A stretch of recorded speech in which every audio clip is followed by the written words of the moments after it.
Ok, buenas noches. El día de hoy vamos a dar lo que es uveitis herpética, ¿verdad? El término herpes proviene de la palabra griega herpein, que significa propagar. Los herpes virus se encuentran ampliamente diseminados en la naturaleza. Se han descrito alrededor de 100 herpesvirus diferentes y 8 de ellos se encuentran en los humanos.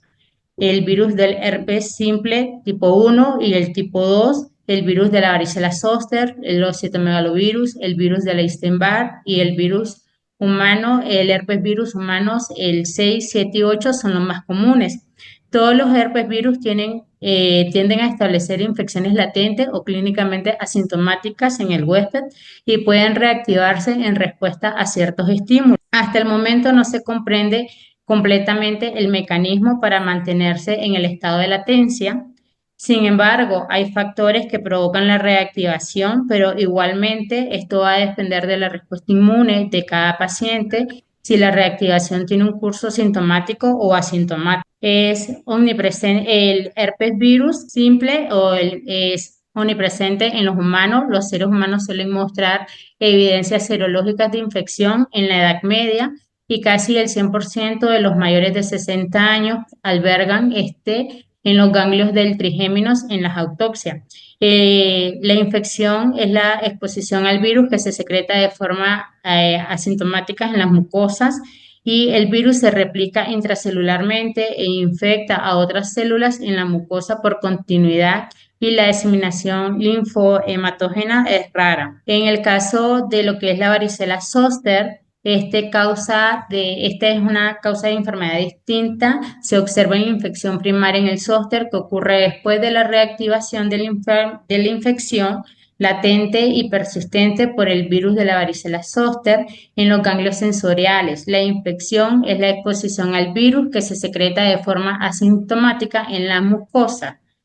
Los cuadros clínicos típicos de la inflamación intraocular inducidas por el herpes virus tipo alfa que son el herpes virus simple y el de la varicela zoster, incluyen endotelitis, trabeculitis, iridociclitis, necrosis retiniana aguda y la variante del virus herpético necrosante y no necrosante. La iridociclitis y la trabeculitis, el estroma del iris va a estar infiltrado por células linfocíticas, lo que va a originar que hasta el 40% de los pacientes con infección con el virus del herpes simple puedan desarrollar iritis, aunque la mayoría de los pacientes son asintomáticos. En el caso de la varicela zoster existen perineuritis y perivasculitis con infiltración celular.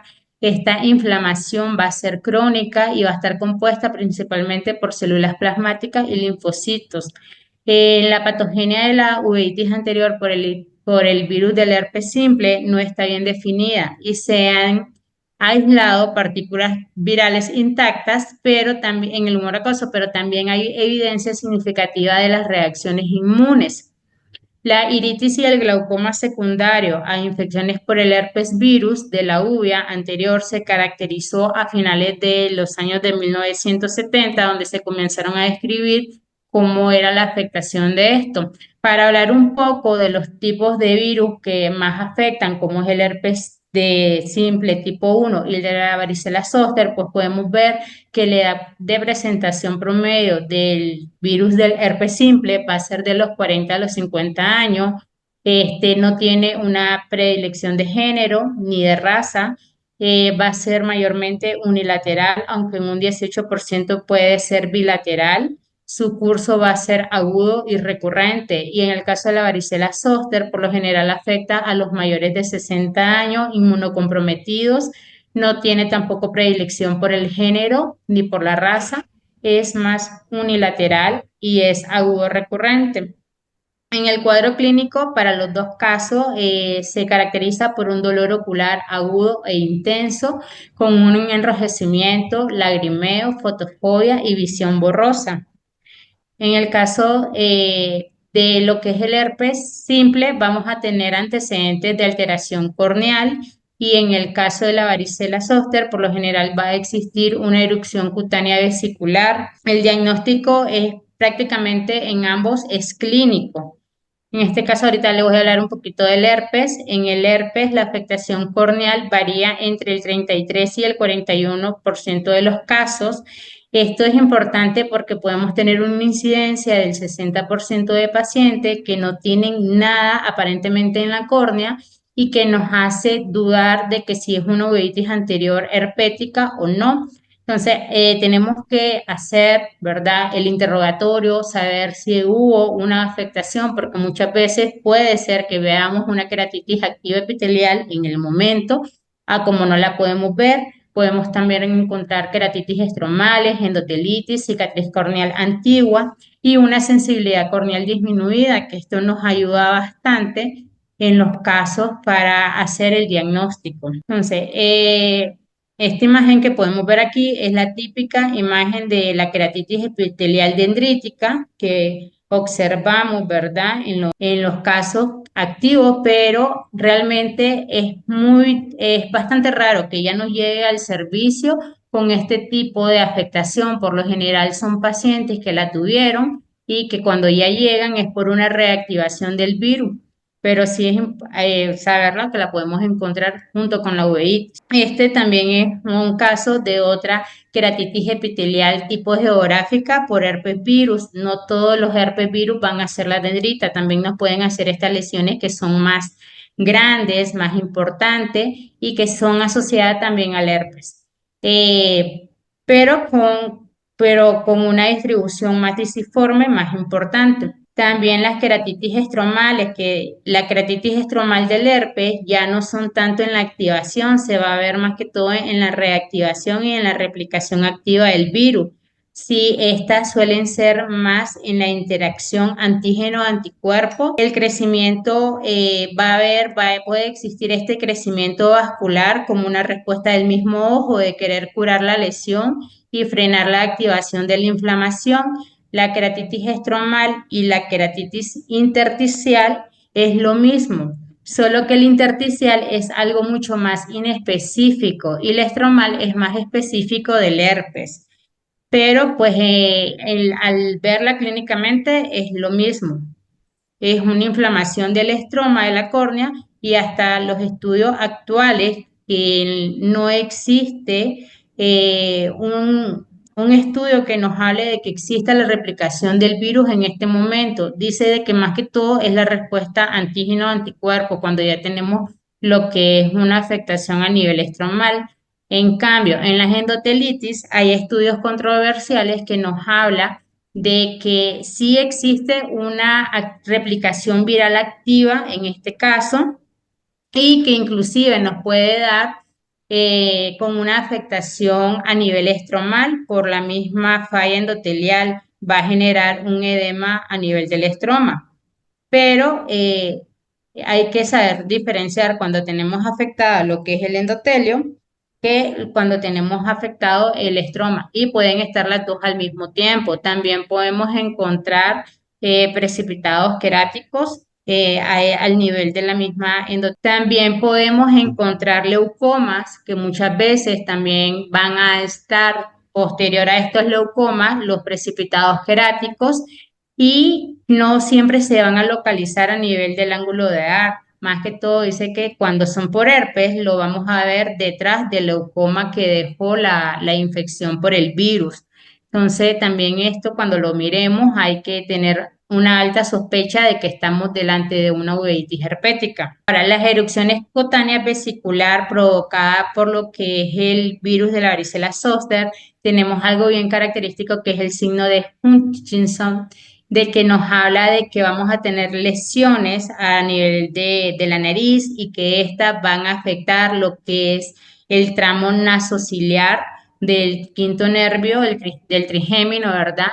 Y que esta en su porción ciliar va a afectar también a lo que es el ojo, recordando de que el nervio trigémino tiene las tres ramas y que la nasociliar irradia propiamente lo que es la uvea. Entonces, por esto también se describe el dolor característico de este tipo de patología. En la naturaleza de los precipitados queráticos a nivel de las infecciones por herpes, vamos a encontrar que podemos encontrar dos tipos de precipitados. Lo más comunes son los localizados que suelen estar, como lo dije, detrás de las lesiones o de la inflamación corneal y vamos a encontrar que pueden ser tantos difusos o estrellados y también pueden ser granulomatosos. Entonces, también podemos encontrar precipitados queráticos únicos que van a encontrarse detrás de una lesión, eh, que no necesariamente pueden haber más, pero ya solamente con ver uno, pues debemos de sospechar. Podemos encontrar precipitados corneales un poco más intensos, que no suelen estar, como les había dicho, en el ángulo de AR, sino que también estar localizados detrás de la lesión o de la cicatriz que dejó previa a la lesión corneal y precipitados ya más granulomatosos que sí pueden estar inclusive confluentes en el ángulo de AR. Pero entonces lo que con esto quiero decir es que no nos podemos guiar o creer de que porque es un precipitado no granulomatoso, vamos a pensar de que no es herpes. Los precipitados finos, difusos y de forma estrellada también están descritos en el herpes. Igualmente, pues hay que hacer los diferenciales, pero nunca podemos descartar herpes solamente porque no es granulomatoso. La pío va a ser significativamente elevada por el mecanismo de la trabeculitis. Tanto la iritis como el glaucoma secundario a las infecciones por herpes virus se caracterizaron desde la década de los 70 y esta inflamación puede afectar al endotelio de la malla trabecular, provocando lo que es la trabeculitis, que clínicamente se va a caracterizar por un aumento repentino de la presión intraocular y se asocia con una descompensación del endotelio corneal, por eso es que también vamos a ver ese edema. Los episodios glaucomatosos pueden ser temporales, pero también pueden producir un daño glaucomatoso al nervio óptico. En un inicio nos habla que el cuadro clínico podemos encontrar una PIO que puede estar normal e inclusive disminuida por la hipotonía que ocurre por la necrosis del cuerpo ciliar. Y algo que es importante es recordar que la presión intraocular en este caso no va a bajar solamente porque le pongamos hipotensores, sino que tenemos que poner antiinflamatorio. Si no hay ninguna afectación a nivel de la córnea, tenemos que poner antiinflamatorio esteroideo para poder bajar la inflamación, la PIO, porque esta PIO es por la inflamación propiamente y no tanto por un aumento de la producción del humor acuoso. Las presencias de atrofia son bien características en estos cuadros clínicos. Existen evidencia de que la vasculitis oclusiva va a desempeñar un papel importante en la uveitis por zóster y va a provocar una atrofia que puede ser focal o sectorial. En el iris esto va a ser el resultado de la necrosis isquémica. En el caso del virus de la varicela zóster, va a tener una atrofia más sectorial y va a haber también un daño en el esfínter. En algún momento se consideró que era patognomónico de esto, pero realmente se ha visto de que puede ser tanto difusa como sectorial y se va a ver mejor con retroiluminación en la lámpara de hendido. Aquí vemos otros tipos de ejemplos de atrofia, esta que es más difusa y esta de acá que es más sectorial. Vemos los parches.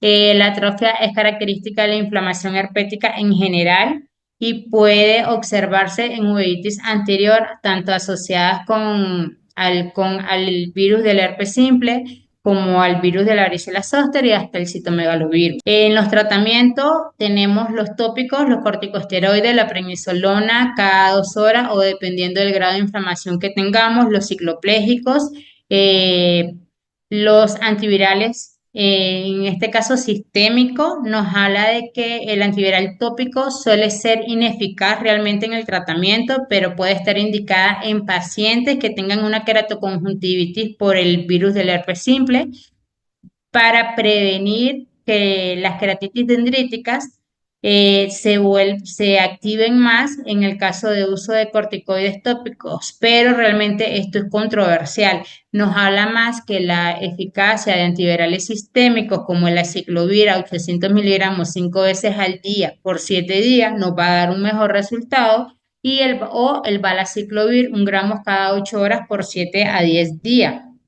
Después se debe dar una dosis profiláctica que puede ser valaciclovir 1 gramo al día para pacientes con enfermedades por herpes simple y en pacientes con varicela zoster, en este caso se recomiendan 2 gramos de valaciclovir al día o 800 miligramos 2 veces al día. En esto voy a abordar un poquito sobre lo que es la uveitis posterior herpética porque hay otra clase que las aborda más adelante, pero pues no las quería dejar de mencionar, que la voy a mencionar brevemente. En ellas tenemos tres, que es la necrosis retiniana aguda, la necrosis retiniana externa progresiva y la retinitis por citomegalovirus. En la necrosis retiniana aguda, esta es rara, se dice que se da menos de un caso por 1 millón de habitantes, es más frecuente en pacientes inmunocompetentes, o sea, pacientes sanos.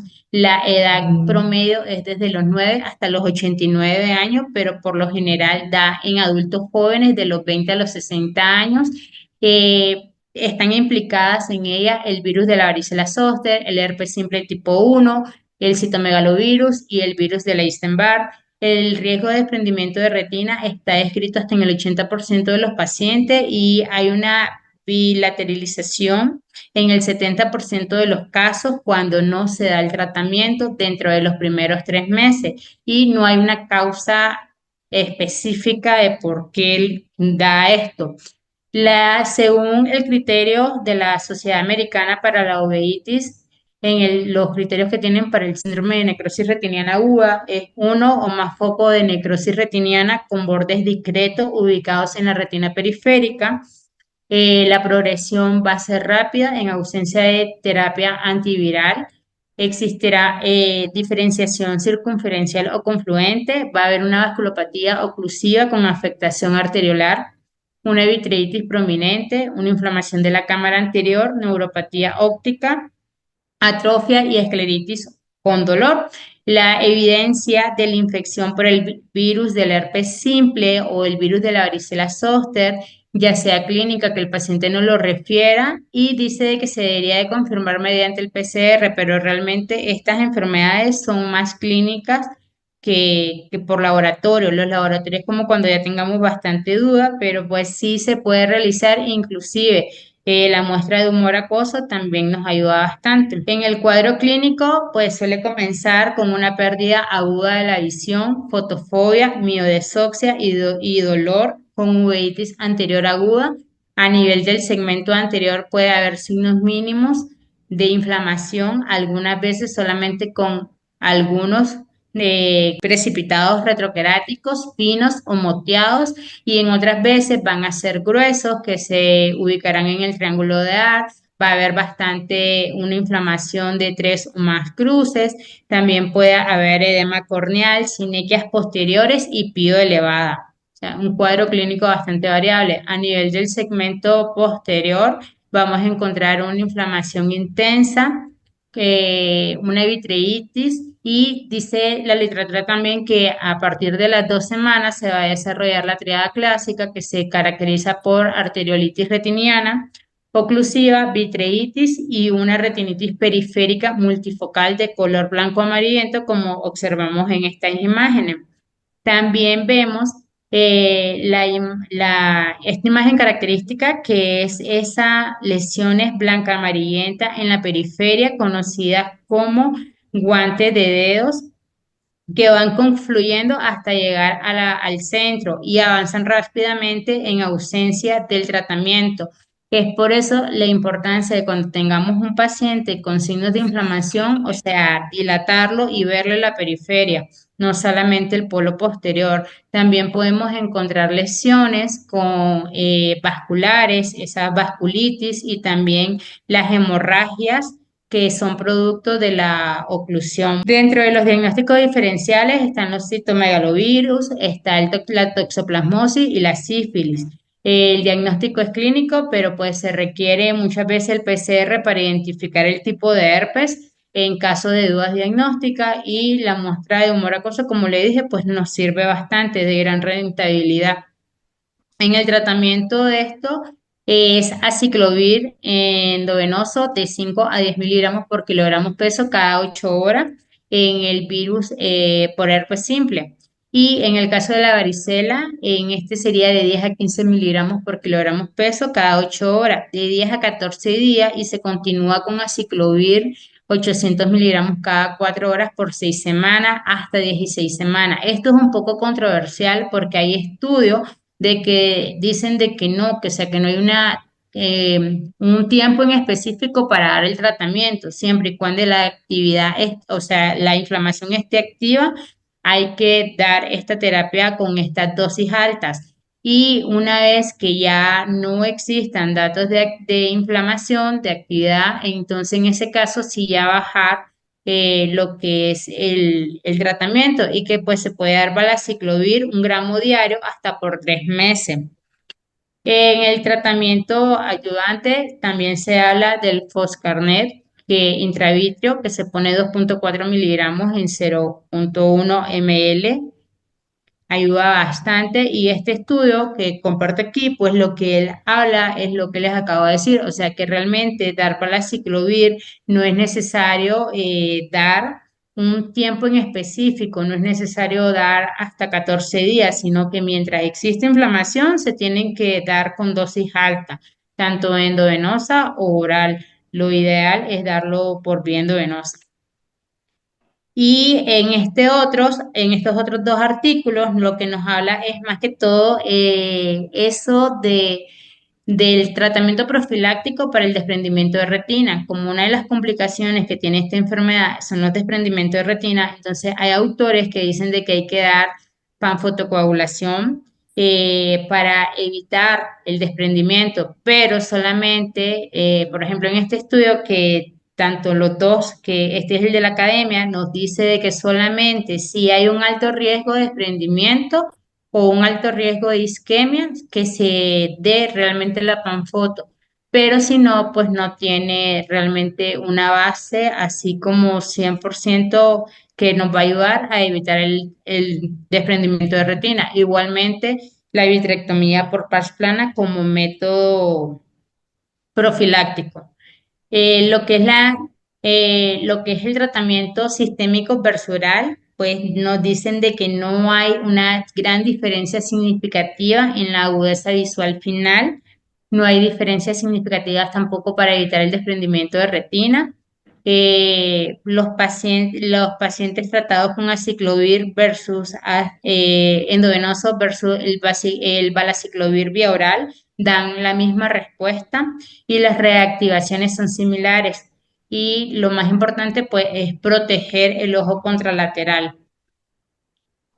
La retinitis por citomegalovirus, esto se da principalmente en pacientes inmunodeprimidos, en pacientes que son post-transplantados, aparecen en pacientes que tienen conteos de CD4 menores de 50, tiene un aspecto más grumoso con alteraciones vasculares que pueden aparecer no necesariamente en la periferia, como vemos en este caso, y pueden estar un poco más cercano al polo posterior.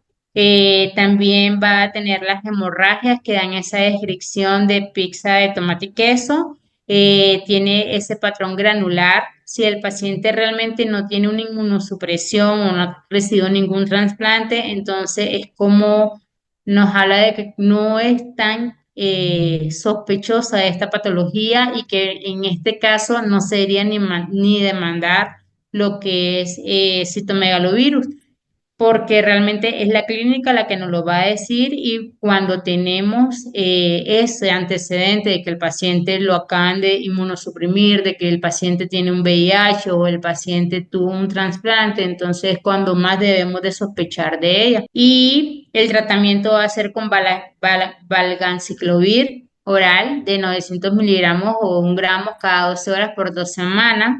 El ganciclovir intravitrio también de tratamiento endovenoso y el Foscarnet intravitro y intravenoso también es uno de los tratamientos pues que se ocupan en estas ya que es más agresiva. Y por último, lo que es la necrosis retinal externa progresiva se da en pacientes inmunodeprimidos, principalmente en pacientes con VIH Va a haber en esto poca vitreitis, que es una de las diferenciaciones con las dos anteriores. Van a estar las lesiones más localizadas a nivel del polo posterior y la combinación del tratamiento es igual intravítreo e intravenoso.